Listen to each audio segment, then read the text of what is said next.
Alléluia, alléluia, Jésus, merci. Merci Dieu Tout-Puissant. Alléluia.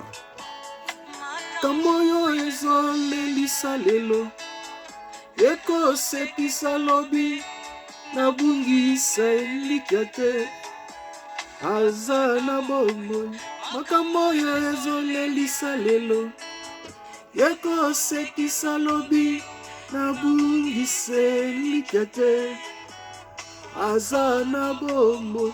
Oh Dieu Tout-Puissant, makambo ezolelisa biso lelo Seigneur. Lobi ekosekisa biso, lobi tokosepela. La parole de Dieu déclare Moïse à tel peuple Israël. Alors bon, les Égyptiens que vous voyez aujourd'hui, demain vous ne les verrez plus jamais. Seigneur, tozan a kondime te Père éternel, makambo ezolelisa biso lelo, lobi tokosepela. Alléluia Seigneur. Dieu Tout-Puissant, merci Papa. Totiaka toujours confiance na biso epa na yo. Alléluia. Merci Père éternel. Dieu Tout-Puissant, que ton nom soit béni. Papa, totiki moment oya partage na bande konabiso nyon surtout. O bazali kolanabiso papa, bazala béni à travers message au Seigneur. Peut au Seigneur te Saint-Esprit de Dieu au tambisa biso nzambalola. Merci na kombo na Yesu Masia papa. Peut te lobi merci Jésus. Alléluia. Merci Dieu Tout-Puissant, merci Dieu de gloire. Merci, merci, merci. Nzambalola pambola bino mission la grâce de Dieu bandi. Batnyo surtout bolanda ki mission la grâce de Dieu bozala béni et sika bozali partout. Nzambalola apambola bino. Vraiment na lombangu vraiment toko zoba Bible na biso toko partager et je crois que ceux qui boza attentifs nzambe akolobela à travers message oyo. Thème na biso tozo partager mon konalo les ali, tu n'es pas tout seul dans la fournaise ardente. Pourquoi thème wana Saint-Esprit apesi biso la fournaise ardente ezo symboliser selon message na biso ya lelo toutes nos situations difficiles que nous traversons. Donc o tozali ko traverser na moment oyo. Donc ba situation difficile, on a besoin nzamba pesa yo apesa yo guérison, nzamba pesa yo mariage, nzamba pesa yo mosala, nzamba pesa yo bana na problème ozali ko traverser nango ongai pe nazali ko traverser ezali fournaise ardente, c'est-à-dire eza ba situation difficile mutazo talo boya monio a olataka bien mais yo moko ebi ozana kati ya moto, c'est-à-dire fournaise ardente ozana kati ya moto ezopela malgré ozozika te mais yo moko ebi ba situation nazo ko traverser eza difficile malgré nazo kende feti malgré nazo liana batu mais nazo traverser ba mamoko difficile, c'est-à-dire tozana kati ya moto ezala ngai ezala yo bato atala bike no moto azo seka moto azo lata bien mais bato bebi ba problème o toza ko traverser nango te yo moko bi problème ozali ko traverser, c'est-à-dire eza fournaise ardente, c'est-à-dire tozana kati na moto. On est là qui introduction pour nous faire comprendre biso pourquoi le Saint-Esprit a pesi biso thème où tu n'es pas tout seul dans la fournaise ardente. Nous allons comprendre pour te développer la parole de Dieu. Totangi na Daniel chapitre 3, na kozwa verset 1, mais chapitre ezamulaï, tokotan à petit pour toi avancer, pour lecture ezamulaï. Je lis au nom de Jésus. Le roi Nebuchadnezzar fit une statue d'or, haute de 60 coudées et large de 6 coudées.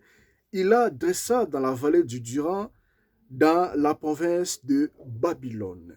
Que le Seigneur vous bénisse. Mais bien aimé, tobi histoire malam, histoire ya roi Nebuchadnezzar.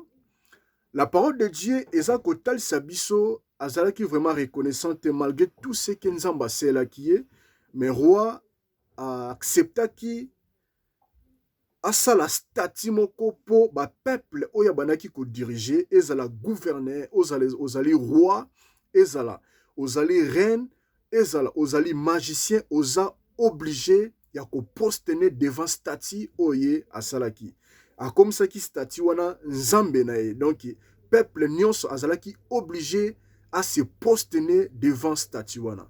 Et la parole de Dieu ça kotel sabiso batiaki loi après instrument nyonso tout ekobeta moto nyonso tout azali partout aza wapi na village azali wapi na ville aza obligé à se postener après avoir koyoka son, il y a trompette, son, il y a bakita, il y a instrument, tout au ezala kiwana.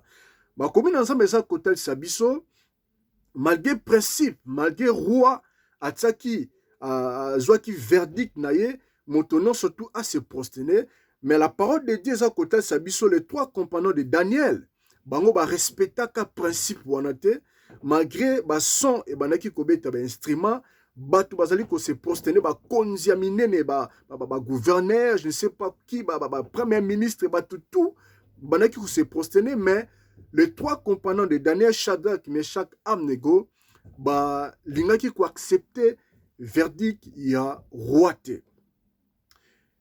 Et ma commune ensemble eza kotal sabiso ezalaki na quelques batu o bakendaki ba chande, bakendaki devant roi pour na kopesa une nouvelle, malgré biso tozali ko respecter ba principe o ba loi oyo tsaki, après avoir ba instrument tant et ko beta motu nyonso tu azala za mukuse mulai azala munene muki aza obligé ya ko se poster devant Dieu oyo otombolaki. Mais tu remarques ça na trois personnes au bazaba juif bazali ko respecter principe wanate. La parole de Dieu déclare roi abengisi Shadrach, Meshach, Abednego baya. Et loko oyo et tirer attention na ngai na verset 15. Na verset 15 na kotanga ngo roi alobi tanga bengisi Shadrach, Meshach, Abednego. Roi alobi maintenant tenez-vous prêts et au moment où vous entendrez le son de la trompette du chalmon, de la guitare, de la sambique, du spalterion, de la cornemuse et de toutes sortes d'instruments, vous vous prosternerez et vous adorez la statue que j'ai faite. Si vous ne l'adorez pas, vous serez jeté à l'instant même au milieu d'une fournaise ardente. Et quel est le Dieu qui vous délivrera de ma main? Ezali oyo décision susu ya makasi au roi apesaki to atalisaki na trois personnes Shadrach, Meshach, Abednego soki bo respecté na kobwaka bino na fournaise ardent pe nazomona te mutu oyo akoya ko délivrer bino na maboko na ngai. Eloko susu ya makasi oyo etiraki attention na nga malgré parole ne alobaki soki boki ben instrument boza obligé ya ko respecter ba principe onatiaki soki bo respecter te na kobwaka bino na fournaise ardent. Mais ce qui tozui na verset 16 eloko susu ya malamu oyo esepelisi ngai oyo etire attention na ngai réponse na bango Shadrach, Meshach, Abednego ba répliquer balobi au roi Nebuchadnezzar, nous n'avons pas besoin de te répondre là-dessus. Mais bien aimé, obi ke toza na kati ya fournaise ardente. Toza ko traverser na baki fournaise ardente, eza ko symboliser ba situation difficile au tozo traverser, c'est-à-dire toza na kati na moto. Ozangi kobota, oza na kati na moto. Ozangi musala, oza na kati na moto. Oza na besoin nzamba peso mariage ezoya te 10 ans, 40 ans. Oza na kati na moto. Mais bien aimé, toute réponse, ya Shadrach, Meshach, Abednego, balobi, oh roi, nous n'avons pas besoin de te répondre là-dessus. Mais bien aimé dans le Seigneur, toyebi malamu ceux qui tozali ko traverser ba moment ko ba to ba période moko ezali très difficile. Ezana batu o ba ka ko se manquer na biso. Ezana batu ba ka ko chola ko seka biso ko critiquer biso. Bino batu bo sambela ka wapi nzambe na bino asayela bino. Ezana batu ebele balobaka. Bino bat bo priya ka nzambe corona lelo eye pourquoi nzambe na bino délivrer bino te. Ezana batu ba critikaka. Mais bien aimé, mais Shadrach, Meshach, Abednego va répondre na roi, balobi, oh roi, nous n'avons pas besoin de te répondre là-dessus. Mais bien aimé, ça na bateau baza ko critiquer biso. Donc on a besoin de justifier kate. On a besoin de se justifier te, mais bien aimé. Tika batou ba seka yo, tika batou ba critiquer yo, mais tous on a besoin de justifier te. Tous on a besoin de répondre à kabangote. Mais bien aimé, ne veut pas dire que soko répondre bangote, ba monelio non. Tu as besoin de justifier tout le temps. baloba, baseka, critiquer, yo kotala maloba na te, mais yo moko, oyebi maloba nini o Nzambe alobela yo. Oyebi ba promesse, bilaka o Nzambe apesa yo. Tika batu baseka, tika famille eseka, tika batu batonga, tika batu ba critiquer, mais yo moko oyebi eloko nini ya malonga o Nzambe alobela yo. On n'a pas besoin de justifier. Oh, ce que balakate, oh, banako justifier, oh, ebi kaka bo se kanabinonga. Non, on n'a pas besoin. Yako se justifier. On n'a pas besoin. Yako répondre kabango. Totika, biso moko te bi ba promesse, oh, Nzambe apesa biso. Ça, c'est très important. Mais bien aimé dans les Seigneurs, dans verset 16, on a l'oba qui était, tout se justifie à kate, parce que te bi ba promesse, oh, Nzambe apesa biso. Donc, on n'a pas besoin de se justifier. Et ça, quand tu as Shadrach, Meshach, Abednego, bazalaki na confiance et pas dans Nzambe na bango. Bazalaki na confiance et pas dans Nzambe. Ce qui est une définition à confiance. Confiance, c'est ça qu'on a biso espérance ferme. C'est-à-dire, nous espérons à Dieu. Tout ça, on a confiance et pas dans Nzambe na biso. Tout ça, qu'on espérer que Nzambe à kosala, quel que soit batu bazo critiquer, quel que soit batu bazo seka, quel que soit batu bazo tonga, tout ça on a besoin qu'on justifie à kate, et zo talisake, tout ça on a confiance. Nous devons toujours espérer à Dieu. Et confiance, elle a avoir une confiance absolue en quelqu'un ou à quelque chose. C'est-à-dire tout ça que ça confiance na biso et pas dans Nzambe, c'est-à-dire tout ça sire était Nzamba kosala. On a la définition, il y a confiance. Tout ça, si na o Nzambe alobela biso, na ba promesse o apesa biso, tout ça toujours ko espérer que Nzambe ata le loi salité, mais lobi akosala. Et c'est vraiment tout ça la confiance et pas na Nzambe na biso. C'est vraiment très très important. Ce qui te suit, na Psaume 37 verset 5. La parole de Dieu déclare: recommande ton sort à l'Éternel, mets à lui ta confiance et il agira. Recommande ton sort à l'Éternel, mets à lui ta confiance et il agira. Mais bien aimé dans le Seigneur, tozalaka toujours na confiance na biso et pas na Nzambe. Ce qui totangi na verset 17. Shadrach, Meshach, Abednego, balobi boye. Dans verset 17, voici notre Dieu que nous servons, peut nous délivrer de la fournaise ardente, et il nous délivrera de ta main, ô roi. Yango na confiance. Batali si roi, yo lobaki na biso okobwaka biso na fournaise ardente, ne sika ya moto makasi. Olobaki na biso moto moko te akodélivrer biso na maboko na yo. Me bango balakisi Nzambe na bango o baservaka. Balobi te biso toza na Nzambe na biso o tondimaka, o totielaka ye confiance akodélivrer biso na maboko na yo o roi. Mais bien aimé, to garder toujours confiance na biso epa Nzambe. Malgré ba fournaise ardent o ezo umela kati na vie na biso, to garder toujours confiance epa na Nzambe. Et on a le bas qui était Psaume 37 verset 5 et lobi, recommande ton sort à l'Éternel, mets en lui ta confiance et il agira.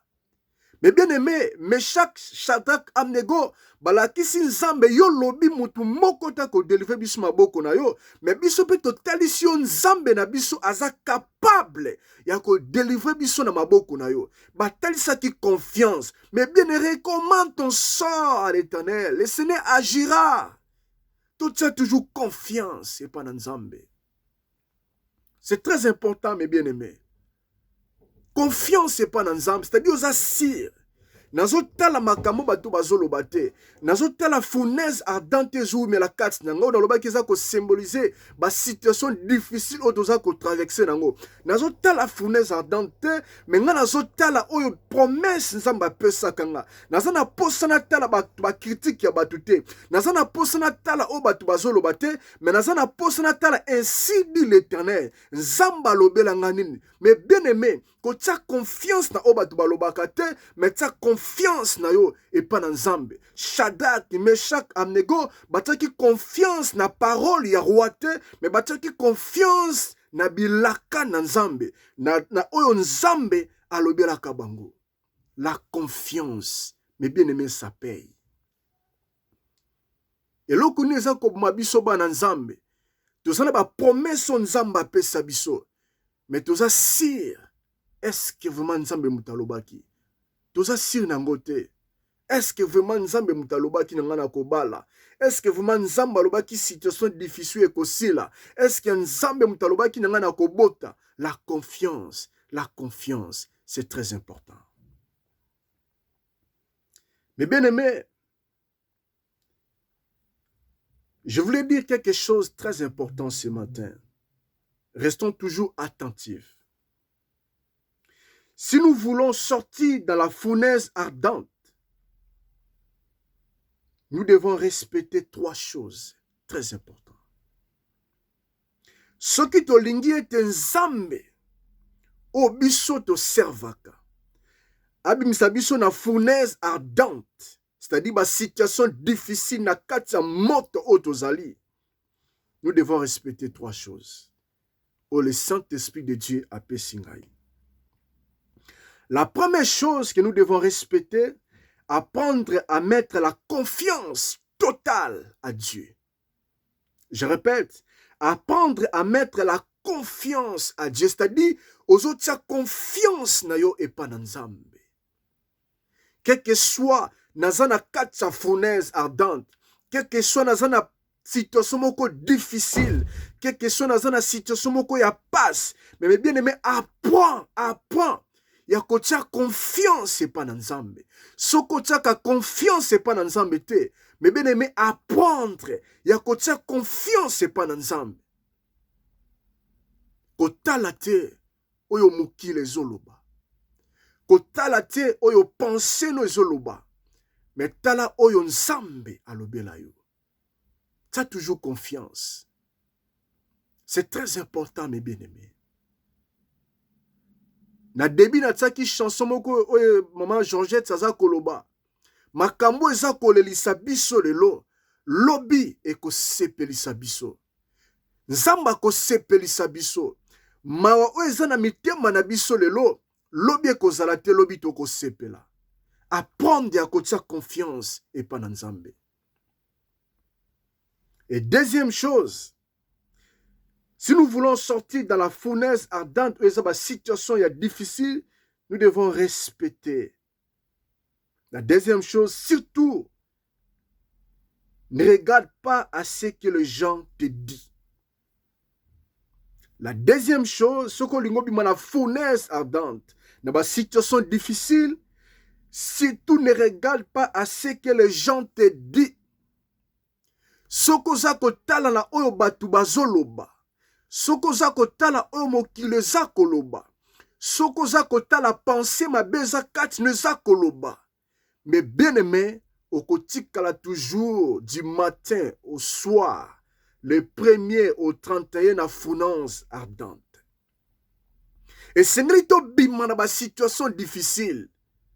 Mais bien aimé, pour to bima na ba situation difficile, total ba problème na biso te. Total ba situation difficile te. Mais total ainsi dit l'Éternel. Zamba lobela biso nin. Zamba laka biso nin. Mais bien aimé ma komi na nzambe za kotal sa biso. Lorsque Jésus se tambola na mai, Pierre alobi pona ndima. Et sengeli na kita esika yozali. Ma komi na nzambe za kotal sa biso. Lorsque Pierre a kiti, fixé, abanaki ko fixé regard et pas na nzambe. Pierre azo zindate. Mais lorsque Pierre a talimai, abaniko talamai, la parole de Dieu déclare, Pierre a commis kozinda. Lorsque tu regardes ton problème, mais bien aimé, okozana confiance et pas nzambete. Lorsque zo talabatu o bazoloba, mais bien aimé, okozana confiance no et pas nzambete. Toi, ton regard, et ça l'a toujours fixé na moto o alobela yo, ba parole kitoko. Moto a pesa yo ba promesse ya malamu. Et c'est toujours regard na yo, et ça l'a fixé et pas na yo. C'est très important, mes bien-aimés. Troisième chose, si nous voulons sortir dans la fournaise ardente, nous devons garder toujours la foi et la crainte de Dieu. Et c'est to garder toujours kondimba. Foi. Eza eloko moko ya malamu. Kozana foi. Oza kobete non. Malgré situation yo eza koumela. Malgré naza na kati ya fournaise ardente. Na kati na moto. Nazo pela na nga moto. Me batu bazo yeba te. A cause ba situation eza kotungisa ngai. Malgré naza na kati na moto. Me senge na nga toujours na garder kondima na ngai. Et pas na nzambe. La foi. Ezalaki si ete moto aza ko espérer pa na nzambe. Moto aza sûr, moto aza ko croire que nzambe akosala. Malgré situation difficile, mais je crois. C'est une ferme assurance. La foi. Alléluia. Mais bien aimés, et nous devons aussi garder la crainte de Dieu. C'est très très important. Batu bazo critiquer nango, bazo critiquer ngai. Batu bazo seka biso. Mais, tu garder toujours crainte dans Nzambe. La crainte de Dieu. C'est très très important. Bobo sanate. Apprendre à côté confiance n'est pas en Nzambe. Deuxième chose, surtout, kotalate babatu o balobaka, batu ba kritikaka. Kolandate. Et troisième chose, de garder toujours foi et la crainte de Dieu. C'est très, très, très important. Ce qui doit être verset 22, verset 22 jusqu'à 25. Tout le temps, pour Nathan. Tout le monde roi. Na 22 comme l'ordre du roi était sévère et que la fournaise était extraordinaire. Extraordinairement chauffé. La flamme tua les hommes qui avaient jeté Shadrach, Meshach, Abednego. En ces trois hommes, Shadrach, Meshach, Abednego, tombèrent liés au milieu de la fournaise ardente. Alors le roi Nebuchadnezzar fit effrayer et se leva précipitamment. Il prit la parole et dit à ses conseillers, n'avons-nous pas jeté au milieu du feu trois hommes liés? Il répondit, au roi, certainement au roi. Il répondit, eh bien, je vois quatre hommes sans lier, qui marchent au milieu du feu et qui n'ont point de mal. Et la figure du quatrième ressemble à celle du Fils de Dieu. Oh, gloire à Dieu. Mais bien aimé, bola nanga malamo. Bible sa côté sabiso roi. Tellement kande le kaki makas. Aluki bangambe ya basoda wana. Ba matisi moto okutu auparavant basalaka ngote. Ba matisi moto 7 fois. Fournaise ardente. Mote mati. Mote zo chauffé. Mais bien aimé, peut-être na 2019, ba situation oza ko traversation nango lelo. Peut-être lobby oleka ki rangote. Mais na 2020 oyo, mote zo mata. Ba situation pas zo mata yo. Ozo koka ko respirer te. Parce que oza na kata fournaise ardente. Ozo koka ko pe mate. Parce que oza na kata fournaise ardente. Oza ko symboliser ba situation difficile. Na 2019, ezalaki non ba pas ezalaki. Mais na 2020, ozo traversé moment moko insupportable. Alléluia. Toujours développé toujours. Roi Nebuchadnezzar abandi kobanga atuni alobi ete tobwakaki 3 personnes liées na fournaise ardente. Bazongisi li réponse babi oh roi oui tobwakaki 3 personnes bazalaki liées. Mais roi lobi nazomona 4e personne bazana 4 na moto Shadrach, Meshach, Abednego pe en plus bazo tambola. Alléluia. Mais bien aimé dans Isaïe chapitre 43 verset 2. La parole de Dieu déclare, si tu traverses les eaux, je serai avec toi et les fleuves ne te subjugeront point. Si tu marches dans la vallée, tu ne te brûleras pas et la flamme t'embrassera pas. Mais bien aimé, roi amonaki makambo oyo. Nzambe sa lobaki parole oyo avant na Isaïe 43 verset 2. Roi amoni Shadrach, Meshach, Abednego bazo tambola na kati na moto. Mais bien aimé dans le Seigneur, na verset 25, roi lobi, na kitia lobi, et la figure du quatrième, ça ressemble à celui d'un fils de Dieu. Shadrach, Meshach, Abednego bazalaki na kati na moto. Et roi Nzamba fongola ki emisu pour amona quatrième personne. Et yemoko lobi, mais nazomona quatrième personne wana azo rassemble na fils de Dieu. Mais bien aimé dans le Seigneur, laisse-moi te dire, comme Nabisna loba qui était, Ezali, tu n'es pas tout seul dans la fournaise ardente. Dans le baquet de fournaise ardente, ils ont symbolisé ma situation difficile. Otozali ko traverser nango. Ozangi ko bota. Ozana besoin musalo ozozwate. Ozangi libala. Ozako traverser ma situation moko difficile. Ozana kimiate. Ozana katina moto. Mais laisse-moi te dire, roi Atali, à moni quatrième personne, et un fils de Dieu. Laisse-moi te dire ce matin, mais bien aimé na katina fournaise, na fournaise ardente, Shadrach, Meshach, Abednego, azalaki ye mokote, bazalaki bango mokote, mais fils de Dieu, azalaki pembe na bango, il s'appelle Jésus-Christ. Il s'appelle Jésus-Christ. Laisse-moi te dire, mes bien-aimés, na katina ba situation difficile, osako traverser, tu n'es pas tout seul. Jésus-Christ est à côté de toi. Jésus-Christ azana longo na yo. Jésus-Christ azana yo. Abandonné yo te. Atiki yo te. Roi monaki fils de Dieu. Ngai pe na moni fils de Dieu. Aza pembe na yo. Yango lobi soko za ko traverser. Na kati na moto. Na tiki yo te. Na kati na fournaise Adam. Alléluia. Nzamba tika ki Shadrach te. Na kati na ba situation difficile. Le fils de Dieu. Aza pembe na yo, atiki yo te, kolela te mes bien-aimés, kobanga te. Les fils de Dieu, azali. Roi Tali, alors bien oui, namoni quatrième personne, azako rassemble na fils de Dieu. Alléluia. Naipe na zomo na quatrième personne, il s'appelle Jésus-Christ.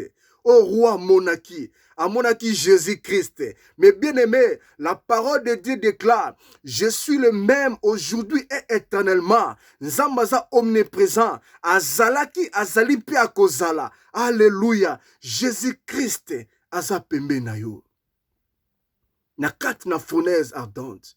Mais bien aimé, tu n'es pas tout seul. Jésus-Christ aza na yo.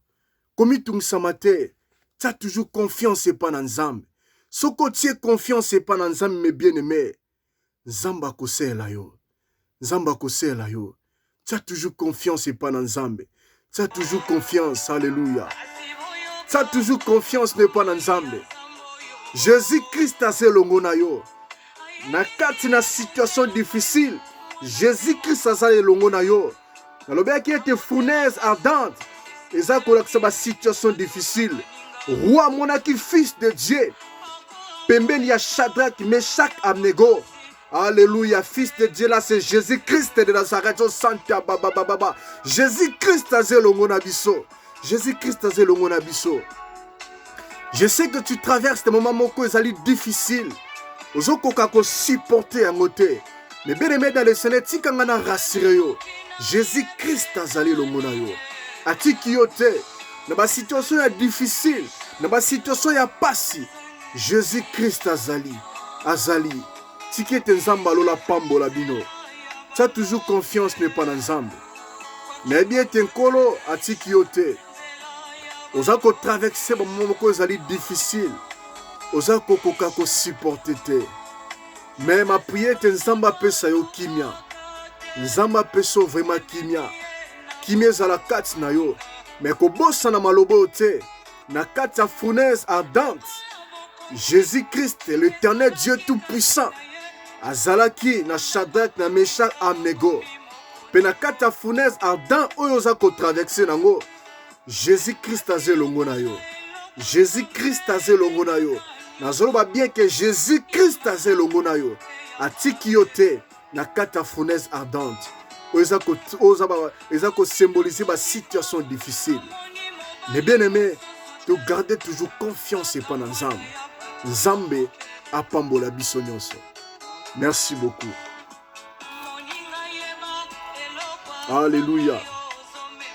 Alléluia Jésus. Alléluia.